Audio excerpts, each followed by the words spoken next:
Begin the current Daf Pesachim Daf. Hey, we begin 8 lines down at the top of the Yomim, where we continue the discussion of the previous Daf, which we discussed. How do we know that the halacha of bir chametz, of the prohibition of having chametz, is on the 14th of Nisan, the day before Pesach, and exactly what time it is that the biblical time is. Ashish corresponds to the Kazakh and the Cheskel to any time that the Chaim Bishlam are joining us for today's Daf.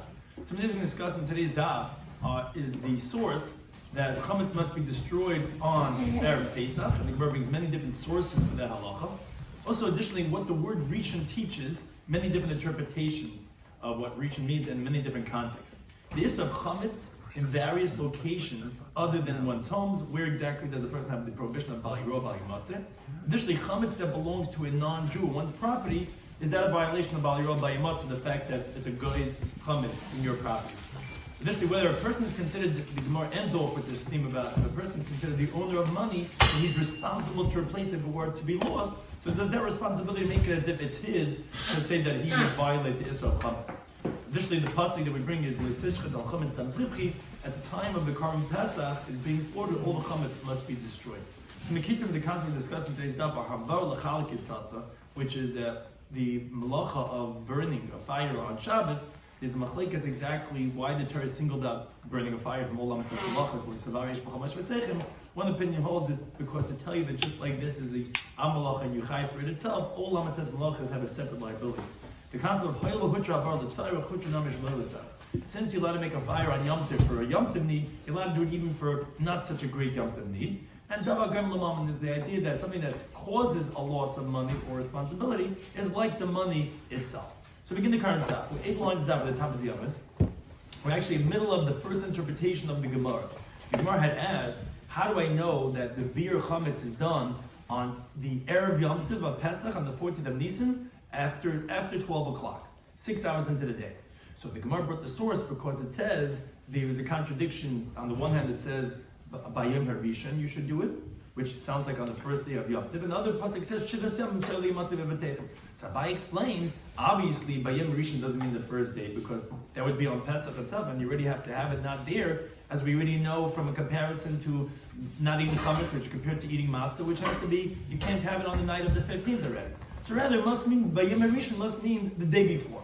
That the Gemara continues and says, but maybe say L'Rabis Leil Yud Daled Labir. So maybe if it means the day before, then maybe beer, getting rid of the chametz should be already on the night of the 14th, meaning when the night that we do b'dikas chametz, maybe that's when you have to get rid of the chametz. How do you know that you have to get rid of it on the day in the afternoon?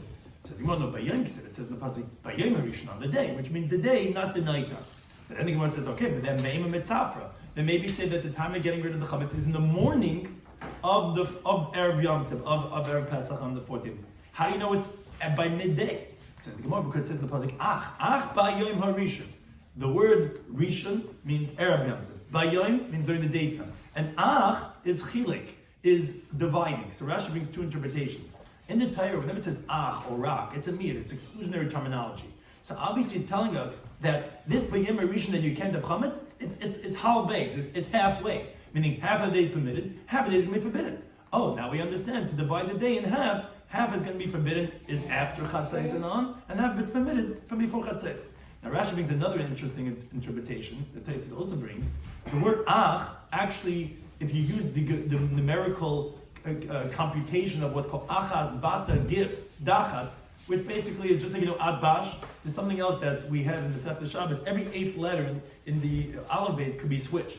So the aleph is switched with a ches, and the chaf is switched with a enditzadi. So instead of saying ach, the word is like chatz, which is half. It's like cutting the day in half, and that's how you know that by Yom Rishon on the Erev Yom Tov you cut in half. That's when it starts becoming forbidden, which is after chatzais. That's the first interpretation of the Gemara. How do you know that it's going to be Erev Pesach that we have the halacha of bir chametz? Now the Gemara goes on to the second interpretation. The Rabbi Shmuel Tana in Yeshiva Rabbi Shmuel they taught the Brisa. Again, how do you know that B'yom Rishon means on the 14th of Nisan, not on the 15th of Nisan, on the first day of Pesach? He says, because Metzini Yadach, Shadik Rishon, we find in the Torah that the 14th of Nisan is called Rishon. Like it said, even though it's not the first day of Pesach, it's before, but you find, like it says in the Pasuk in Shemais, it says, Berishon, Bar Ba'asa Yom L'Chaydish. So you see that when it's talking about the 14th of the month of Pesach, it uses the word Rishon. So again, that's why when it says B'yom Rishon regarding the Bir Chametz, it's going to refer to Erev Yom. A third interpretation from Nachman Yitzchak Kamar, he says, no. Besides the first two interpretations, what? It says Be'er. Yeah, after Be'er, right, but then it says Berishin, right, exactly. But that's, right, Berishin, then it says Be'er on that evening, Teichel Matzahs, but you see the word Berishin is going on the 14th. Now, the third interpretation says that forget about the contradiction of the Pesukim. We had said, how do we resolve the two Pesukim? On the one hand, it says 7 days you can't have chametz, and then it says on the first day get rid of the chametz. So we said on the first day, that means we went in an hour into Yom Tov having chametz. So that's why we had these interpretations. No, you're right, Berishin must mean the day before. Now Mitzvah says, forget about the contradiction. The word Rishon that it says in the pasuk, Rishon demi kar mashma. Rishon doesn't mean the first. Rishon means before. Before the 7 days, the pasuk says, Shiva seven matzahs techelu, 7 days each matzahs. Ach b'yem Rishon. What does Rishon mean? Before those 7 days. How do we find this? Because there's a pasuk in Eve that says, Harishon adam tivalid. God was rebuking Eve, like, you really think you understand God? You think you know so much? He said, Harishon adam tivalid means say, you think you were born before Adam Harishon? So Harishon, you see, doesn't just mean the first, it can mean before. So when it says Ach b'yem Harishon, it's not saying the first day of Pesach, it means before the 7 days of Pesach, which is Erev Yom Tov. Now the Gemara has a bunch of questions on this interpretation. If it's really true that you're telling me that the reason why I say the Biur Chametz on Erev Pesach, because B'yem Rishon doesn't mean the first day, it means the day before, then the Gemara is going to bring many different psukim that seem to indicate that it's not before, it's the first day. El Miyata. Says the Gemara, what do you do with a pasuk B'yikra? Says, L'kach L'chem B'yem Rishon, you should take the lulav B'yem Rishon on the first day. So Achanami can tell me here Rishon to be Kar Mashma, you take the lulav on Erev Yom Tov, what are you talking about? Rishon means the first day of Yom Tov. Says the Gemara, Shani Hasan, there it's different by lulav. The end of the pasuk says, "You should rejoice in front of Hashem your God 7 days." So mashvi, just like in that pasuk, the 7th day, the 7 days of Sukkot, and you're saying you should rejoice. Ishvi l'chag is the 7th day of Yom Tov. Af Rishon, when it says the Rishon, it means Rish l'chag, it means the first day of Sukkot. But generally, when it says Rishon, it means before. There, it obviously means the first of, because you're comparing the first to the 7th, saying just like there it's the 7th day of Chag, here it's also the first day of the Chag.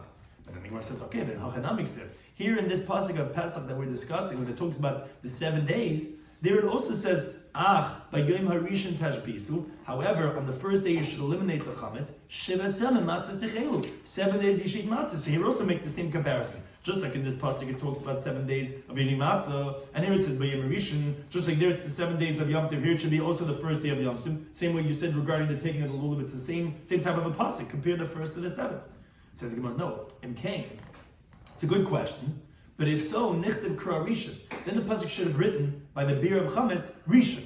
Har rishon lamali. What are you going to do with the extra hey? Ishmamanu lekadamar. The extra har rishon. That har rishon is telling you that it's the day before Pesach, not the first day of Pesach. You're right. When it says comparing rishon to shvi, it would mean to say it's of the chag. But then it should have said rishon. Har rishon is saying the day before. So the Gemara says, if that's the case, let's go back. Hasanami, there by lulav also Harishon. There's a hey of Harishon, Lamali. Why say Harishon over there? That should also seem to indicate Erev Yom Tov. Same answer you gave me for Pesach. B'sumorova, says the Gemara. Hasan d'chsev. What do you do with another pasuk in Vayikra? It says B'yem Harishon. There it's also Harishon. B'yem Harishon Shabbasan. On the first day you should rest. U'b'yem Shmini Shabbasan. On the 8th day, there's talking about Sukkos. There's a prohibition about doing malacha. On the 8th day, which Shmini Atzeres, you should also rest. Aimer, you should say, Rishon over there, the Mikar Mashma. It should say beforehand. That's another pasuk that the problem is, how you can interpret, there's no Isra Malach on Erev Sukkos. Says Gemara, Shani Hasan, there it's different, like we said before, because the pasuk says, over Yom Shmini Shabbasan. It says on the 8th day you should rest. Mashmini, just like the 8th day, Shmini, the Chag is the 8th day of Sukkos. Af Rishon, so when it says the Rishon, it means Rishon, the Chag, the first day of Sukkos. Says the Gemara, but if so, Harishon Lamali. But then, what do you do with Harishon? We said the extra hay seems to indicate that it should mean Erev Yom Tov, but there's no Isra Malach on Erev Yom Tov. So the Gemara, no. That hay is coming to exclude something else. It's coming to exclude Chayla Shalmai, that the Isra Malacha doesn't apply on Chalamai. That's a Harishon to make that drasha, but not to say that it means Erev Yom Tov, that you already have the Isra Malacha. Says Gemara, Chayla Shalmai, the intermediate days of Yom Tov, Meirishon V'Shmini Nafka. I already know it from the first day of Yom Tov and the 8th day, meaning from the fact that it says Shabbasan, only regarding the first day of Yom Tov, meaning we have 2 days Yom Tov in the first, but that's only a chutzlah. There's the first day and the 8th day, they're the only days that are forbidden to do malacha. Obviously the inference is that Chol Shemai, the intermediate days, don't have an Isra Malacha. Why would I need to learn that out from Harishon? Says, no, Itzrach, you would need to. Why? So good that you would have thought to say held because since it says and also the 8th day with a vav. So vav might well in the rishon. We always know that vav is coming to add on what was before, meaning on the days before the 8th day, before Shmini it says on the afilu chol shemayim. They didn't know chol shemayim would have an isam malacha. Kamashmalan is you needed rishon to tell you that no, only the first day is going to have the isam malacha and the 8th day, but not the days of chol shemayim. But then the Gemara says, I don't understand. Don't say the vav, which sounds like you're including the days of Chol Shemayim, that then you need a hey to exclude, and to say no, Harishon is excluded. Well, hey, don't say both. Don't say vav and then say hey, then you'll know that it only means the first and the 8th. Why do you need to say the vav, which is indicating Chol Shemayim, and then have the hey of Harishon to exclude that? Don't say either one of them. Visu more, but the Gemara says it's difficult because Hasman says there's another pasuk, a third pasuk. It says in the Yikra regarding Du Malacha on Pesach. Says on the first day, it's a holy convocation for you. It's a Yom Tov. Now Rishon, it says over there Rishon. That sounds like that it's the day before Pesach. There's no Issa Malacha of Erev Yom Tov of Pesach. So again, we have 3 psukim that ultimately the Gemara brought. Lakat Machem B'Yem Rishon. We're going to take the Dalminim on the first day of Sukkot. We have B'Yem Rishon Shabbos and Yom Shmini Shabbos, and we're going to Yom Tov on the first day of Sukkot. And we have B'Yem Rishon the Yom Tov on the first day of Pesach, which all these have the word Harishon, and they don't mean Erev Yom Tov. There's no Issa Malacha the day before Yom Tov Sukkot. There's no mitzvah taking lulav on Erev Yom Tov. So why are we saying over here regarding Bir Chametz it says Harishon? So it means the day before. Or what are you going to do with these 3 psukim that also say Harishon doesn't mean the day before? So the Gemara says it's not difficult. Why? Ella rather Hani Shleish Rishon. These 3 Rishons that it says in these psukim of Mikra Kodesh of Pesach, Mikra Kodesh of Sukkot, and my mitzvah of lulav, they mebayile. You need them. Like Rashi explains, don't ask from them under Nachman. That Rav Nachman said, B'Yem Rishon needs to say the day before. You're right, Rishon usually means Me'ikar, usually means the day before. But these Rishons are not coming to tell you their interpretation. Rather, they're being called Rishon just as a title. Well, what do you mean as a title? It says the Gemara like Tan Rabbi Shmuel. Like it's taught in the Bryce of Shiva Rabbi Shmuel, which takes it goes through and shows you how do you know that these 3 psukim are exactly like we're saying the drasha and not like we're saying usually that Rishon means beforehand. But the Tan Rabbi Shmuel, he taught the Bryce as B'schar Shleish Rishon in the merit of these 3 Rishons, meaning by not doing Malach on Pesach, by not doing Malach on Sukkot, and shuckling lulav, which is interesting that those 3 things specifically that the Torah is calling them Rishon, Zachul L'Shleish Rishon, they merit to 3 Rishons. The Torah is alluding to that by calling it Rishon. So again, yeah, Rishon usually means Me'ikara. Here it doesn't. Here it means on the Yom Tov itself. So why does it say Rishon? Because it's coming to allude to these 3 things are called Rishon, to the merit of these 3 things. Meaning, what do the Jewish people merit because of these 3? Zachul L'Shleish Rishon, L'Hachar Zar Shel Esav, to eliminate the descendants of Esav, L'Binyan Beis HaMikdash, building the Beis HaMikdash, L'Shmei Shel Mashiach, and the name of Mashiach, which I almost think like, the name Mashiach itself has some significance. What it took the Jews through the millennium, just the name of Mashiach, Mashiach, Genshin Kinman, just even the name of Mashiach, forget about even Mashiach, the name of Mashiach. What are these 3 things? So the Gemara says, L'Hachar Zar Shel Esav, to eliminate the descendants of Esav, that's like it says in Bereshis. It says, V'yetzi Harishon, we just had this in the Torah and the Parashas, V'yetzi Harishon Admaini. And the first one went out all red, Kulei Kader Seir, covered with a blanket of hair, that refers to Esav. So he's called Rishon. Ulabin Beis HaMikdash, to build the Beis HaMikdash, that's like it says in Pesachim Yirmiyah, Kisei covered, the holy, the honorable throne, Ma'ora Rishon, elevated Mei Rishon from the beginning, Mekayim Mikdashim, to the place of our temple. So you see the Beis HaMikdash is called Rishon. Mashiach, into the name of Mashiach, that's like it says in Pesachim Yeshaya, Rishon L'Tzion, the first of Zion, Hine, Hinam, here, they're here. So you see, and that's referring to Mashiach. So you see those 3 things are called Rishon, that's what talking about the Rishon, and therefore it's not difficult on Rav Nachman's interpretation. Now the Gemara goes to a 4th interpretation. Again, what's the source at the time of eliminating the chametz is on the 14th of Nisan, not Erev Pesach. Rav Amanahachi brings a pasuk in Shemot. It says, "Lo yisishchet al chametz dam sivchi." Don't slaughter when you have chametz the blood of my carbon. What does that mean? Lo yisishchet ha Pesach v'adayin chametz kaim. You cannot slaughter the carbon Pesach and still have chametz. Now, when is the time of slaughtering the carbon Pesach? It starts right after Chatzais. It says Bein Arbaim. Please discuss exactly the specifics of that. But it's when it's starting to become afternoon, which is Bein Arbaim, between the evenings of the sun. Oh, so therefore that's the time when you can have chametz anymore. That's how we know you have to do chametz at that time. But then the Gemara says, well, maybe say every single person should eliminate his chametz kishachet when he slaughters his carbon right before. Now, if your carbon Pesach was only brought 9 hours into the day, maybe that's when you should have to get rid of the chametz. How do we know that everyone has to get rid of it after 6 hours of the day? Says the Gemara, there's man shchita Rahman. The Torah is telling you a time of slaughtering. The Torah didn't differentiate, say this guy has a time and this guy has a time. Since it said a time, that at the time of shchita you can't have chametz, we made a uniform. Obviously, the Torah is talking about uniformity, and that everyone has the same time, which is going to be after chatzos. Says the Gemara, Tanam Hachasudin Abraisa, like this interpretation. It says in the pasuk, Ach b'yom rishon. However, on the first day, tashbisus or mepatechim, you should eliminate yeast.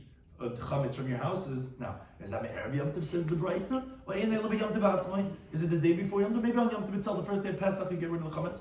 Tamalema, that's what the pasuk teaches, like we just mentioned in Drasha, Leisishchet al Chametz Dam Zivchi, which means Leisishchet, that's a Pesach, don't slaughter the Korban Pesach, but then Chametz Kaim, and you still have Chametz in your possession. That's Divrei Rabbi Shmuel. And that was like Rava. Now, another interpretation, Rabbi Kiva, he says that actually in a tzarech. He says, no, you don't need the source you just brought. Because the pasuk says, however, on the first day, tashbisus, you should get rid of chametz from your house. Uksivin says the pasuk in Shemais, come malach, as the girsa is lo yasa behem. No malacha should be done on them. Now he says the following lumdus. It says, umitzinu lahavara.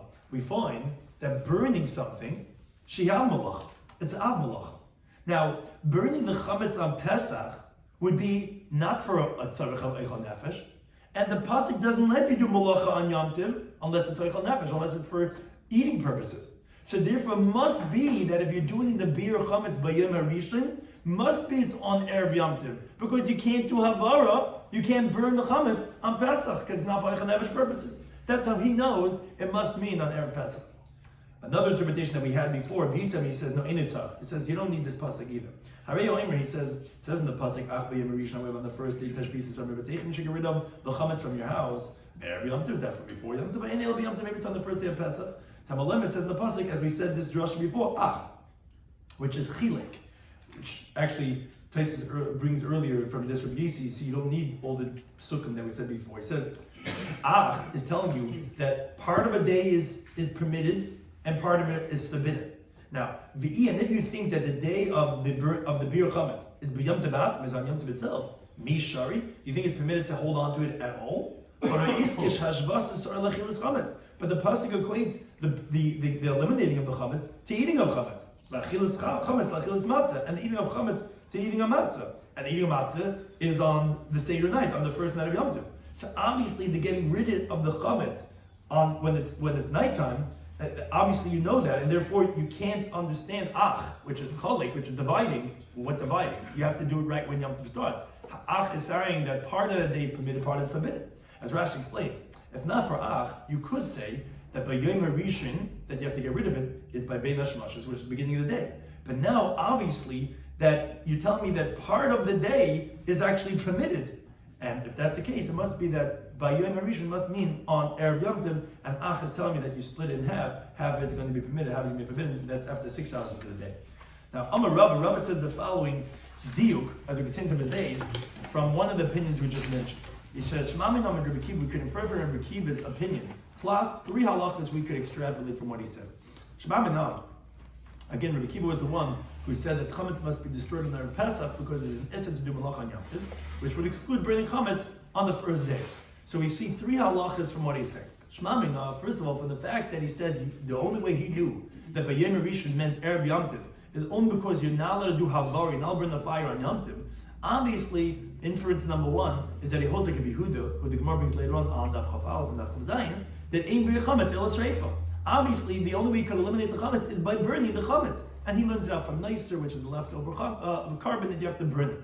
Now, as Rashi points out, if he would hold tashbis to, which is getting rid of the chametz, could be done in any way you want to. So what do I mean? Then you could say by Yom Rishon is on Yom Tov itself and get eliminated a different way. Feed it to the dogs, throw it into the sea. You can get rid of it in different ways. Obviously, if he's telling you by Yom Rishon must be Erev Yom Tov because you can't do havar on Yom Tov, obviously he holds that the only way to eliminate chametz is by burning, and that's how he could know that the pasuk must mean Erev Yom Tov. A second diuk we can make from his halacha is for the fact that he says it's an av malacha, and that's why obviously you can't do it on Yom Tov. From those words, as Taisa says that he says it's an av malacha, obviously he holds like Reb Nassim that says havara. Why is the Torah pick loy savar eish b'chametz shezech? From all the Lametes malachas in the Torah, it only says in the Torah that of burning a fire. So there's a machlekes in Shabbos where we brought him after Shabbos. Why did the Torah single out fire? So it must mean that he holds like Reb Nassim that holds l'chalak yatzasim. That it's go ahead and to divide. What does it mean to divide? So the Gemara Shabbos of Ayin brings that there is an opinion that holds Havar l'lav yitzas. The reason why the Torah is saying about burning a fire is because all malachas were included in leisasa kamalacha, and then it specified the malacha of burning a fire to tell you that it's not going to get Mises Besin like all of the malachas. It's only going to get a negative prohibition. That's what one opinion holds. However, Reb Nassan says that no, it's l'chalik yitzasa, meaning don't say that if someone does 4 or 5 ab malachas by mistake on Shabbos, he only brings one carbon for Chilul Shabbos. No, that's why it's specified one malacha to tell you just like this is one and it's chayav for it itself. All malachas are going to be chayav for the thing itself.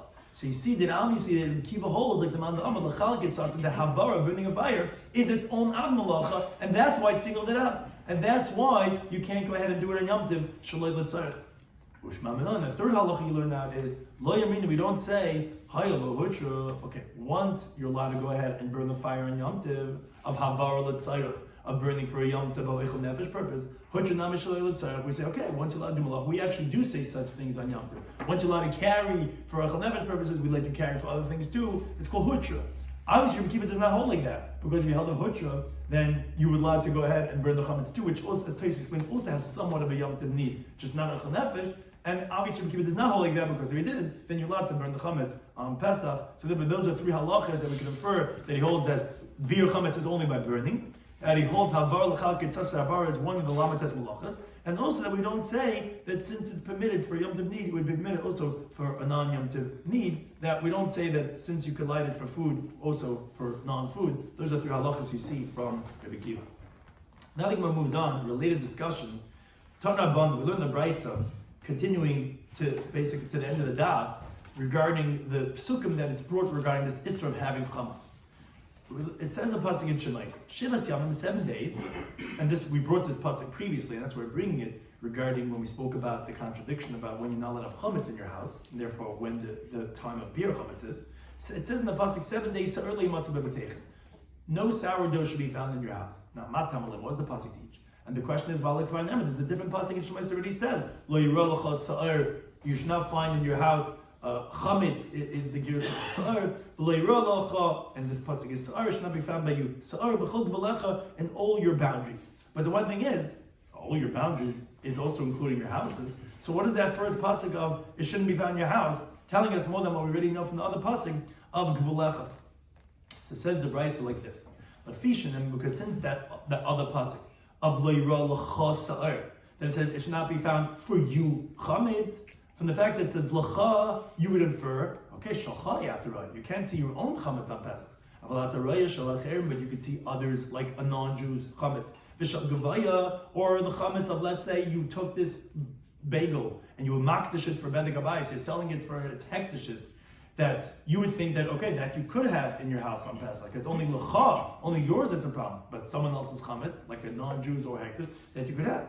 And also, yachal, you would think that you learn that from this pasuk, the yatmin. You could go ahead and just bury your chametz, that you just don't see it, and that's enough. Because it's, well, you're right, I shouldn't see it. I don't see it. So you think you could go ahead and hide it, or be kabbalah that you would think that you could accept deposits from a non-Jew, and you could hold on to it, because it says l'cha, it's not mine, it's a deposit from a non-Jew.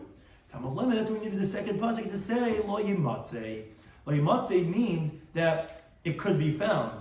That you're not allowed to just hide the chametz, because the problem is not just seeing it; it's that it's found by you. And therefore, we also see that other people's chametz are forbidden, because here it doesn't say l'cha; it says lo yimatzei. So it's teaching us these 2 halachas that you can't just hide the chametz. I don't see it. It's not just lo yirah; it's lo yimatzei. And also, it's even other people's chametz, like a non-Jew putting the pasuk. I can't have it because it doesn't say l'cha in that pasuk. L'cha seems to say your chametz. It doesn't say l'cha, so therefore it would be even a non-Jew's chametz. Now, continues the Brisa. Ainly, and here it gets a little bit complicated, but we're going to explain it later on. Ainly, I would not know that from lo yimatzei, which is the pasuk that we're bringing, that it's going to be forbidden, ela b'nachri shloi kibashta. Only if the non-Jew's chametz that you have, that he's not conquered beneath you. Meaning you don't have dominion over him. And, or ve'ein sharim chabachatzer, that he doesn't dwell with you in the courtyard. The Gemara is going to ask, it seemingly should be the exact opposite. To the contrary, if anything, the non-Jew that's not under your domain, he would be the one that we would think is not problematic. He was saying that I would only know that it's problematic, the chametz you have from the non-Jew, that you have no control over him, but but the non-Jew that you do have control over, where his money is like your money, or even if you didn't conquer him, he's not, let's say, your slave, let's say, but he lives with you in the courtyard. Minayin, how would I know that even that is aser? Which again, that's the opposite. You would, and the Gemara is going to discuss that and ask on that. If anything to the contrary, it would be more your money if he lives with you, or you have control over him. Here it's like saying the exact opposite. The Gemara is going to ask that. But Tamalema, that says the Brayso, learn the pasuk, lo yimatzu bevateichem. It shouldn't be found in your houses, which I was going to explain. What do you see from here that we're adding on this case of nachar shekibashter? But says the Brayso, now the Brayso continues on a related thing. And that's the Brayso. Ainly, I would not know illa shebevateichem. Only that if it's in your houses. In other words, if it says lo yimatze and it didn't say lo yira l'cha sa'ir, so I would say that it's not forbidden to hold on to chametz only in the houses. And the reason why, because it says in the pasuk, now we're going the other way. Essentially, we said why you need a pasuk lo yimatze bevateichem, and it's not enough in lo yira sa'ir b'chod v'lecha. Now we're going the other way. We're saying things that you would not know from the pasuk of lo yira l'cha that you're learning out from. Again, these are the two psukim that we have, lo yira l'cha sa'ir b'chod v'lecha, and shivas yom l'sar lo yimatze bevateichem. The Brayso originally asked, why do I need this pasuk from? Why don't I learn it from this? So we said because locha, and also regarding that of, which is, let's say, that of a non-Jews thing. Now we're saying that why do you need this pasuk that you wouldn't know from this pasuk? So the Gemara says, I would only know. The problem is, if I only had the pasuk lo yimatzu bevateichem, and I didn't have the pasuk lo yira sa'ir, I would say, okay, the problem is only having it in your houses. And why would houses be more forbidden to have chametz? Because it's always found by you. And that's what the pasuk says, bateichem. But how would I know regarding pits and different types of caves, that if you have chametz over there, that even there it's going to be forbidden? That's where you need the other pasuk to tell you that in all your boundaries, because by leirah it says b'chol v'lecha, which tells me not only in my house, but anywhere that I have possession of chametz. Oh, but still, v'adayin, even if I had both psukim on the end, I would say, okay, halkap now. We have two different psukim, and bebatim over in houses that you violate by all these things, mishum bal yira, which is one pasuk, not the si chametz, ubal yimatza that it shouldn't be found by you, ubal liyatman that you can't hide chametz, ubal yikabel b'ktanis min anarchi, and that you can't go ahead and accept deposits from the non-Jew, because lo yimatza, like we said, sounds like even if you're hiding it, but that only says by batim b'chol bateichem, and it also doesn't say by yimatze l'cha, so therefore it doesn't say l'cha to exclude other people's chametz. So you can't even have the chametz of non-Jews. But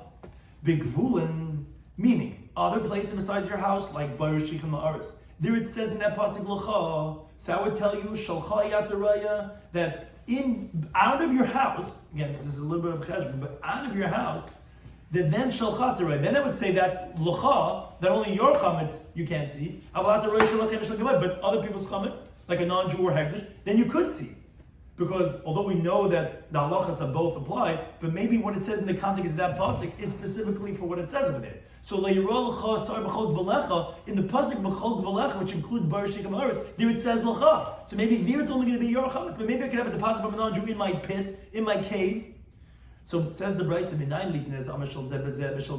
how do I know to compare the leniencies of each one and the stringence of each one with the other one? That the halachas will even apply for the other one. That's what we have sa'ir. We have, each one says the word sa'ir. Like Zerah Shabbat to say Zerah Shabbat, as the Gemara explained. Nemasar Babatim, it says the word sa'ir by the halach of the houses, sa'ir le'matz bevateichem. You shouldn't find sa'ir in your houses. V'nemasar b'gvonot says sa'ir by, in your boundaries, meaning regarding anywhere that you have possession. It says le'recha sa'ir, shouldn't be seen by you sa'ir, which it says b'chol v'lecha. Masar Homer Babatim, just like when it says by Batim Sa'ir, Oiv Mishum, you violate all these things, Bal Yira, Bal Yimatza, Bal Yatman, Bal Yikam Mukdainis Ben Anachri, because again, by Batim, it doesn't say L'cha. So it would be even someone else's chametz. And it also says Yimatze, not Yira, which would include even if I don't see it, even if it's hidden. That it says by Batim. And now it says the word Sa'ir over here. And it also says Sa'ir by out of your house, by Gvulin, what we call it. So therefore, the Gzera Shabbat tells us, Afsar Amma B'Gvulin, so too when it says by Gvulin Sa'ir, Oiver Mishum, you're going to violate all these things. By Yira, by Yimatza, by Yadmin, not to hide, by Yikab Mekdez Menachri, and not to accept the positive of a non-Jew. Now, that's one way the Gzeir Shava goes. Now, the Gzeir Shava goes the other way too. And just like it says, or by out of your house, anywhere else that you have properties, the halacha tells us, because there it does say halacha. So it tells us only your own chametz you can't see. But you could see, it's not a problem to have, the chametz of a non-Jew, or of hektish, because again, there it says lacha, which is only your own chametz. So too, when it talks about sarbat, and you might be wondering, because the Gemara is going to ask the question, we're saying the exact opposite we just said right now, from the one way, and now we're saying the other way, the exact opposite, like windshield wipers. After sarbat, so it says sarbatim, shalcha atiraya, avataraya shalachem shalgvaya. Oh, the problem in your house is only your own chametz, but it's not a problem, the chametz of nachri and hektish. And the Gemara is going to ask, what are you saying? You just told me that you're learning out from batim. That there it doesn't say lacha, so that chametz of hektish and of anachri is forbidden, and that's going to apply to gvulin. And now you're going the exact opposite. You're saying, and just like gvulin, it's not a problem. Chametz shel nachri hektish, so to my batim. Which one? You're comparing both to each other, and you're saying exact opposite teachings. So now the Gemara explains first a part of the brisa that we first had mentioned before. Amana said in the brisa. Again, there was a reisha and a seif for the brisa. The reisha of the brisa was saying these two psukim. The Brisa was first asking, why can't I just have this pasuk? Why do we need Shivas Yom Yisrael Lemot B'Beteicha? And then the Brisa was saying, okay, so then why can't I just have the second pasuk? And why do I need the first pasuk? So on that says the Gemara, and then after it said those two things, it said this part of the Brisa. I would only know this halacha applies to a non-Jew that you have no control over, or if he doesn't live with you in your courtyard, then it would be forbidden to have his chametz. Now, where do you know that halacha from? That halacha is from Lo Yimatzeh, from the second pasuk, which was the second half of the brisa. We said, why do you need this pasuk? Because if I only had this pasuk, I would tell you, without lacha, one may not be mekabel b'kedesh v'nachri. That's how I know. I know that from this pasuk. The pasuk that tells me you can't have a non-Jew's chametz is from this pasuk, and that's what it sounds like the Brisa is telling me. Okay, but which type of guy's chametz can you not have? I would only know which guy's chametz can you not have if you have no control over him. But if you have control over him, and he lives between the courtyard, then how do I know that even that chametz is going to be forbidden? That's what you learn from the pasuk. Oh, lo can't be found no matter which non-Jew's chametz. Says the Gemara, klapilai, which way are you going? The logic is inverse, is the opposite. If anything, a non-Jew that you have control over, that would be the more logical case that would be aser. You're telling you that a non-Jew's chametz, even though it's not your own chametz, is forbidden. So which non-Jew? Maybe only the non-Jew that you have no control over, who doesn't live with you, maybe his chametz is forbidden. But the one who lives with you, how do I know? What do you mean? I forget. Anything the one who lives with you and you have control over, that would be maybe like your money. How do I know even the one that doesn't live with you? That's the way you should say. Should have said the opposite. So Amar Bai says, you're right, you have to switch it around. The word should be the exact opposite. I would only know that it's going to be forbidden a non-Jew's chametz that's by you in your house, only if you have control over him. That's like your chametz.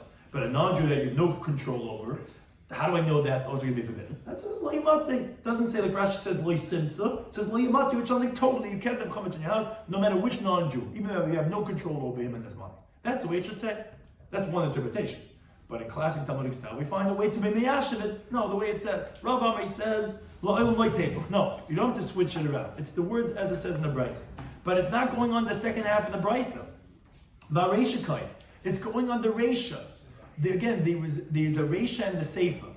The Seifa of the Brisa was telling me why it's forbidden, the chametz of a nachri. But if you recall, and this is actually going to go back to what we said before, there's also the Reisha of the Brisa, which tells me that actually it's going to be permitted.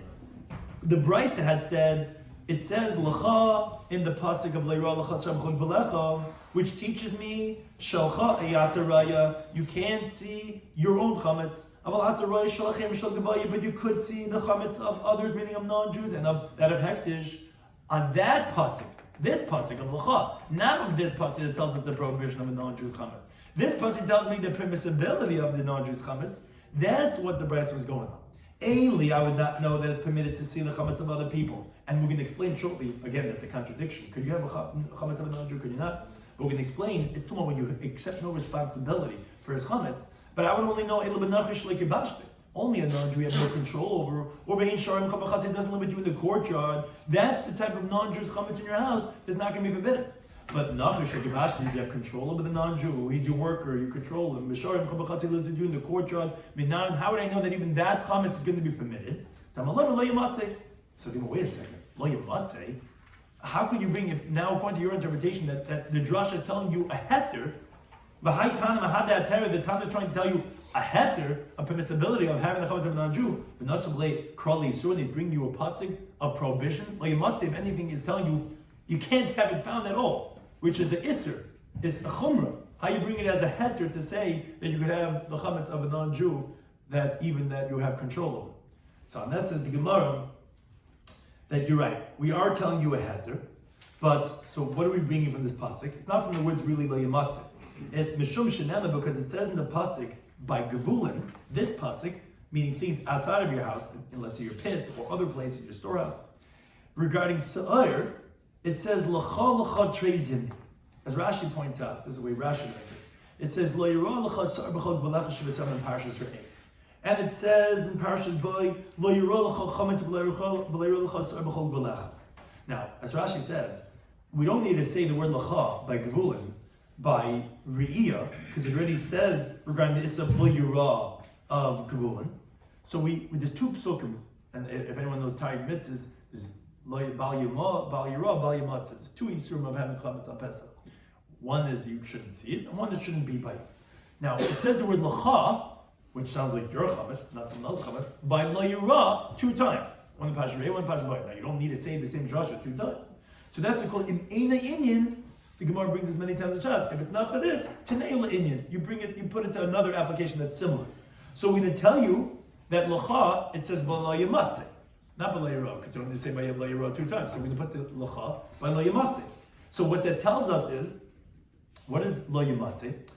Even yamatzeh, even that which is by you, which is if the non-Jew is kibashli that you have control of, or hishari imcha, there I'm telling you lacha, that the issa chametz is only going to be if it's yours. But you could have yamatzeh found by you in your house if it's his. And Rashi says, but what do you mean? There's another lacha by chametz. Because, not to confuse you, but besides Bal Yirah, Bal Yamatzeh, there's also Sa'ar and Chametz, as we'll learn later on this Masechta. And they have 2 different prohibitions too. Chametz is the actual Chametz, and then Sa'ar, like sourdough, things that are yeast, that ferment things. So, but it says by not eating Chametz, also says Lacha. Why are we not darshing that? And that's as Rashi, as the Gemara says in Beis of Zayin Beis, that Sa'ar and Chametz are necessary to say Lacha, because you cannot learn out one from the other. So it says Lo Yirah Lacha Chametz, and Lo Yirah Sa'ar. I can't learn that lacha because one is chametz, one is sa'ar. But by sa'ar it says lacha 2 times lo yirah. And we're saying there's an extra lacha, so we're putting it to lo yamatzeh. And again, that's how we know that that's what the brisa means to say. It's not on the isser, it's on the heter. The heter, that makes sense to say that the non-Jew who you have no control over, that's maybe I would say it's heter. The one that you even have control over, to have his chametz in your house, how do we know that's going to be permitted? Lo yamatzeh, but again, not lo yamatzeh, it's really the extra lacha of lo yirah that we're putting by lo yamatzeh. It's as if it says lacha by lo yamatzeh, and just like lacha means to say it's yours and not someone else's, by even lo yamatzeh, which is by you, you could have the chametz from a non-Jew. Whoa, okay, that was a lot. But now the Gemara goes back to explain a very obvious contradiction. Amamar, we had said in the brisa, yachal yad, you would think that you could hide the chametz, or be couple b'kdanis menachem, you could accept deposits from the non-Jew because it says lacha. Lacha sounds like only your chametz, not someone else's chametz. Or it says lo yirah, they shouldn't see. I don't see it because it's buried. Though it says lo yamatzeh. That's what we said. You need to have the second pasuk to say lo yamatzeh, because here it doesn't say lacha and it doesn't say yirah. It says yamatzeh. So that's how we know that even if you hide it, you can't have it, and also even if it's the chametz of a non-Jew. But now the Gemara asks the clearing question: Ha'amid Reisha, that you said in the Reisha of the Brisa, which was saying the heter, exact opposite. You said from the first pasuk of Lo Yirah Lacha, what do you learn out from Lacha? Shalcha Yataraya, you can only not see your own chametz of Lataraya Shalchem, but you can see the chametz of a non-Jew, Vishal Gavayin of hectares. So please tell me, are you allowed to have chametz of a non-Jew, or you're not allowed to? And the Brisa actually even said, it says Sa'ar Sa'ar, Gzeir Shava, we were learning out windshield wipers from one pasuk to the other, and you made a drasha pink fakert by both of them. You told me here it says lacha to tell you only yours, but non-Jews not. That's what we're learning out to here. Here it doesn't say lacha that for the non-Jews it's forbidden, and that you're learning out to here. So leirah leimatzah, is it forbidden non-Jews or is it permitted? Says Gemara leikasha. It's not difficult because when it's forbidden to have the chametz of a non-Jew is when you accepted responsibility, you were ensuring the non-Jew of his chametz, then it's forbidden to hold on to the non-Jew's chametz in your house. And that's when the pasuk Le'yamatz is going on. When did we say that it's going to be permitted to have the non-Jew's chametz in your house? If I accept no responsibility. That's l'cha, that my own chametz I can't see, but shalachayim, but some non-Jew is putting chametz in my house, then I'm allowed to have that in my house. As the Gemara brings, Rav told to the people of Mocheza, which was Rav's hometown, he said, he says, get rid of the chametz that you have for the soldiers of the king, which the whole town had to provide food for these king's soldiers. Get rid of the chametz from your house before Pesach, because it's not my chametz, it's the soldiers' chametz, they're going. No. If it will get stolen or lost from your house, it would be in your domain, you would have to pay up, you would have to insure and be responsible for that chametz. So kidil chayin dami, it's like your own chametz. About us, it's going to be forbidden. And again, it's like we said before, that if you're responsible, that's when it's going to be forbidden to have the non-Jews chametz. When you're not responsible, then you could have it.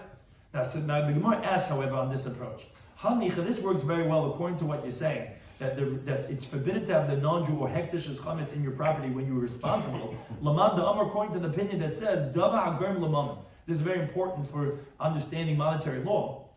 Something that's a cause for money is kamam dami, is like money itself, which that's Rabbi Shimon and Baba Kama Zayin Alpha Beis, that if someone steals kachim from another person, let's say I have a carbon, I want to bring a shlamim to the Beis HaMikdash, and someone steals that carbon.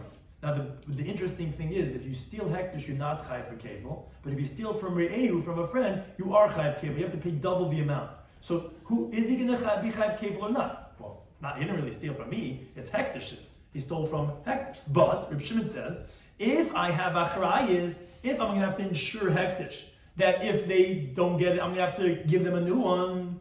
So then it's like it's my money because I'm losing money. Although it's not my money, I'm going to lose money because I'm the insurer. And this is where you get all involved with insurance money, insurance frauds, and all these things regarding that it causes money, is this kamaman dummy. So therefore, you are chayv kevel because you didn't steal money from me, but you did, because it's causing you money loss, because now I got to insure that the hektish. So according to him, we understand, from the fact that you have a achrayis on the non-Jew's chametz, or hektish, that then when you have it in your possession, you can be chayv, because although it's not your chametz, it is your chametz, because you're insuring that, and therefore it's a cause for money. But according to the opinion that so holds lav kamam dami, that it's not like your money. So my remember, what are you going to say? So okay, so you're right. So but it's not my chametz. That's not considered like mammon. It's not my mammon. Says the Gemara, Shani Hacha, here it's different because the Amal Le'yamatze. It's like we said before, Le'yamatze is a riboy. It can't be found by you. So from Le'yamatze, you're right. Generally, Davagam Le'yamatze would not be like mammon. But the word Le'yamatze is including more that you can't be found, which is even something that is even just like Davagam Le'yamatze. And that's what the pasuk teaches. And actually, that's what the Gemara says. Again, those say the conversation exact opposite, based on what we just said. To the contrary, we could understand what we just said. According to the one who holds that holds that generally responsibility for money is not like money, as you can see in Tabavav and Aleph. So now we can understand why you would even need the pasuk le'yamatze, because in general you're right. Responsibility for money is not like my money. That's why you need the pasuk to say le'yamatze, to say that no, in this case it is going to be asur, even though generally it's not. But le'yamatze is coming to include it. But according to the one that says generally responsibility for money is like money itself. So why do we need a drasha for? For taste, for shteitzach, of course you chayiv. You're insuring the non-Jew for his chametz. It's your chametz. So why do you need a pasuk le'yamatze? So no, it was necessary. So you would have thought to say since it's around hadr, it's going to go back to the owner be'eni as it is. The chametz is here. So lam b'shosekai. So then it's not really my chametz, as Rashi explains. The chametz is not lost yet, so therefore it should be permitted. Because when did Reb Shimon say that halacha within Baba Kama, that a davar gam l'mam is kamam, that's when it's not around anymore. Someone stole the kachim. The owner now is responsible, he insured the hektish for the carbon. Reb Shimon says, even though there's no kefil for hektish, because it says l'ri'eyu and not for hektish, he can be chayiv, the guy who stole, because this guy has to insure hektish now. So that's called ri'eyu, because he caused the guy monetary loss. But that's only when it's not around. But here where it is around the chametz, so it's not mine yet, insurance didn't take effect yet. Can you say that this is insurance's money Not yet. When is their insurance money? When there's a loss. Then you could say they got a loss, but up until the loss, then it's not. And this you could see how lumsh this could be regarding to monetary law, like we said. Kamash Malan. That's why I have to tell you that no, it's going to be us already now from Lo Yimatzeh. It is going to be like your money, because even though there's only when it's not around anymore.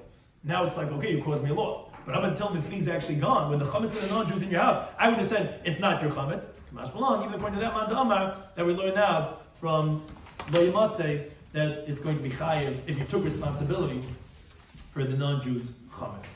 Some of this discussed in today's Daf Yomi Daf Hey was we had finished off the first source of. What's guy food? You just went to Erevin that time. I went to Erevin? Yeah. No, I didn't go to Erevin. You said Erevin. I probably said Erevin. It says Erevin on top. Erevin that time. Oh, okay, so I wrote the wrong thing too. So the first source of beer chametz, how do we know the beer chametz is on the 14th of Nisan? And moreover, that it's by chatzais. So the first interpretation said, see, when your kids get a hold of certain things, one of the problems, and it's on a certain setting now. Okay.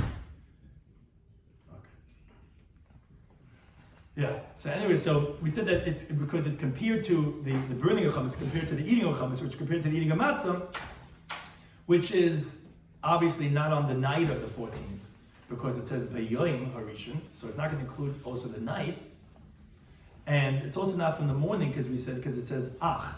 Ach is Chalak, which is dividing the day. So Beyoim Harishon we said has to be Erev Yom Tov. And how do we know it's by day? Because by Yom. And how do we know it's halfway through the day? Because it says Ach. That was the first interpretation. How we know Bir Chametz is done on halfway through the day on Erev Pesach. The second interpretation was because we find in the pasuk by Rishon, by Arba Asar, we find that the pasuk calls the 14th Rishon, even though, like someone pointed out, actually it's Erev Teichel Matzos. But you see, the pasuk calls it Rishon. So therefore, when it says B'yem Rishon, it's telling you to burn the chametz on the 14th. The third interpretation was saying, no, the word Rishon in general means Meikara. Rishon doesn't mean the first, it means before. And they go, say, wait a second. How could Rishon mean before? I'll bring you 3 psukim that Rishon means the first of. We have by the mitzvah of Lulav, and as the Gemara goes through a cheshbon, I only put in here in parentheses with Dafka, just so you wonder, like, again, it's not because it's compared to Shvi, because here by Pesach it also says, and even though it says Harishon, by both of them it says Harishon, the Gemara didn't find it understanding how you're going to differentiate between that Rishon and this Rishon. Additionally, we have another pasuk by not doing malacha on Sukkot. Again, you can't tell me that it says Harishon over there takes good chalamay, because don't write the vav and don't write the hey. And then we have a third pasuk of not doing malacha on Pesach, where they all say Harishon, and they're not telling you me'ikara. So how do we understand how you tell me your pshat of that tashbisu sabbateichem on the first day means before? I have 3 psukim. Malacha on Pesach, Malacha on Sukkot, and taking Shakli and Lulav. They all say by Yom Rishon, and they don't mean before. Says the Gemara, no. That's because that's just in name. In name, like Rashi Shmuel Baum, in name they're called Rishon. You're right, usually Rishon Mashmo Asayu, the understanding of Rishon means beforehand. They're in name, we're calling it Rishon. What does that mean? And the merit of these 3 Rishons, they merited 2 different 3 Rishons. One is to eliminate the descendants of Esau, one is to build the Beis HaMikdash, and one is to the name of Mashiach, who all those 3 are called Rishon. That's what it says Rishon. But you're right, although there Rishon doesn't mean Meikar, because it's only calling it Rishon. But generally Rishon means Meikar. Fourth interpretation, the fourth source was a pasuk, which tells you very simply, at the time that you bring the Karban Pesach, the Zman of Shechita, which is uniform, then is when you can't go ahead and have chametz, which is after chatzais, and every Pesach. The fifth source was, no, because it says in the Torah Bisu that you have to eliminate the chametz. And how do you eliminate the chametz? Is through havar, through burning. Well, havar is a av malacha, that's unnecessary, which you're not allowed to do on Yom Tov. Obviously it's not on Yom Tov, obviously it must be on Erev Yom Tov. So that was Rabbi Kiva. So the Gemara Rabbi said you learn that 3 halachas from what Rabbi Kiva just said. First of all, obviously he holds that bir chametz is only by burning. Because if you can eliminate some other way, so then throw it to the dogs on Yom Tov. You don't have to do malacha of havar. Second of all, obviously he holds that havar is l'chalik yitzasa. That meaning that it's an av malacha and not l'chal and not it's l'chalik and not as lalav yatzas. And also that we don't say that since it's permitted even for shalei l'tzarech, it's going to be permitted even shalei l'tzarech. We don't say that because if it would be, then okay, so then you could do it even the shalei l'tzarech. Obviously, you learn of those 3 opinions that he holds. Then we brought a brisa, which we had 2 psukim regarding the prohibition of having chametz on Pesach. So the question was, why do we need the pasuk of batim? And it already says by lo yirah b'chol gvulacha. So the Gemara says, I'll tell you why. If I only have the pasuk of lo yirah l'cha sa'ar, what does l'cha tell you? Your own chametz. But you could have by you the chametz of a non-Jew of hektish. So therefore you need lo yamatzeh, which doesn't say l'cha. So you can't have the chametz even of a non-Jew. Now, why do I need lo yamatzeh? Because I learned from lo yamatzeh that you can't go ahead and bury the chametz and to accept deposits from the non-Jew. So we said that, how do I know that each one applies by the other one? Because there's a gzeir shav of sar sar. Each one's leniencies intrinsically apply to each other. Now, the Seif of the Brisa said that it even applies by a non-Jew that you have power over, which seemingly it's going on the last thing the Brisa just said, which was the isser of having the non-Jew's chametz. So what do you mean? Even? What do you mean? To the contrary, if anything, you would say that the non-Jew that you have control over, that's what would be us. How do I know even the one that you don't have, that it's going to be us? So you're right, Abai says epoch. You're right. There's more of a chiddush to say it's usher when you don't have control over him. So it should be the exact opposite. On that, Rabbi said no. It's going on the reisha. It's going on the heter. The heter of having the non-Jews chametz b'chol v'lecha. And not only is it when you don't have control, but even when you have control over him, you can still have his chametz. But then the Gemara says, wait a second, that's a contradiction of the reisha and the seifa regarding the non-Jews chametz. Can you have his chametz or not? Says the Gemara, it depends if the Jew accepted responsibility.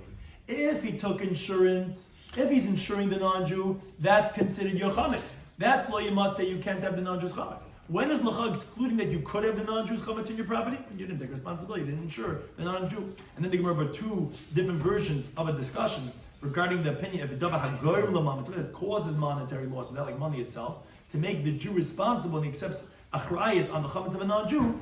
Which one would we have the difficulty of how you're going to be chayiv? And then we said, according to the first version, lo yamatz is coming, even if the old davar hagoyim l'mametz is lav kamam, lo yamatz is telling you that you're chayiv. The second version says, what do you need lo yamatz for? Of course you can be chayiv. Davar hagoyim l'mametz kamam, said no, because you would have thought that's only when the thing gets lost, like when the guy steals the carbon from you.